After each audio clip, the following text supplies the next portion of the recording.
ازيك يا صديقي؟ تفتكر اديسون اكتفى ان هو يبقى عبقري عظيم؟ انا جاي النهارده اقول لك السلام عليكم ورحمه الله وبركاته. اهلا بكم في حلقه جديده من برنامج سلطان المهندسين.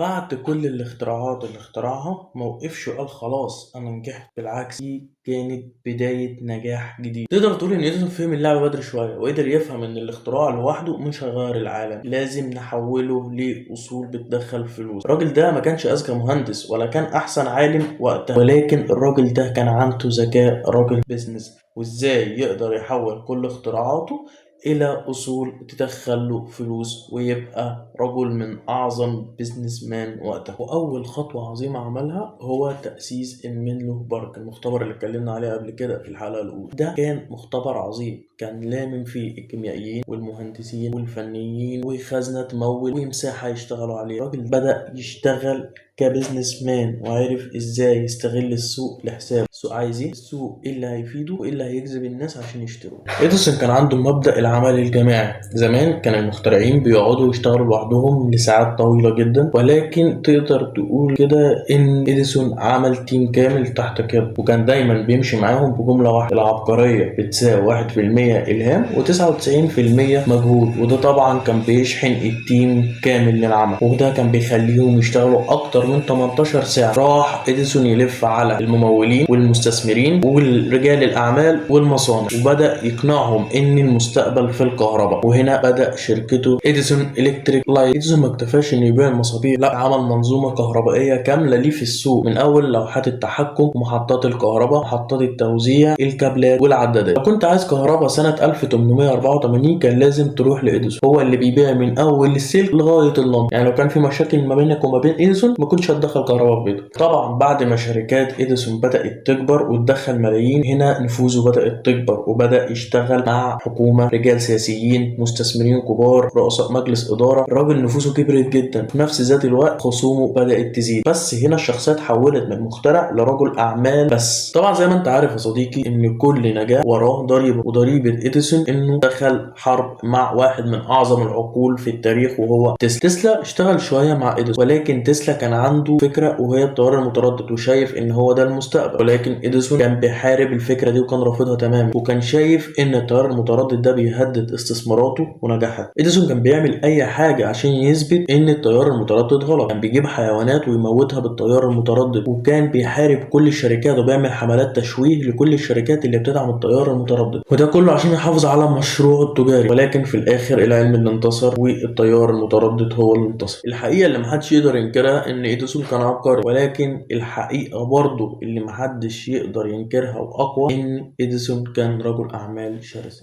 اديسون كان تحت منه تيم كامل، كل واحد فيهم بيقدر يخترع اختراع، ولكن في الاخر بينسب براءته ليه. اديسون هو اللي كان بيمول، وهو اللي كان جايب لهم المكان يشتغلوا فيه، وهو اللي كان بيساعد. كلهم كانوا شغالين تحت قيادة، ولكن اول وفي الاخر فالفكره وبراءه الاختراع كانت بتاعت شخص تاني، ولكن كانت بتنسب لإديسون. محدش يقدر ينكر خالص ان اديسون كان هو سبب من اسباب ان العالم كله ينور دلوقتي، ولكن كل اللي ما نقدرش ننكره برضه ان اديسون كان رجل اعمال وبزنس مان شرس جدا. وما تنسوش كان معاكم سلطان المهندسين بنحفر في الماضي علشان نبني المستقبل.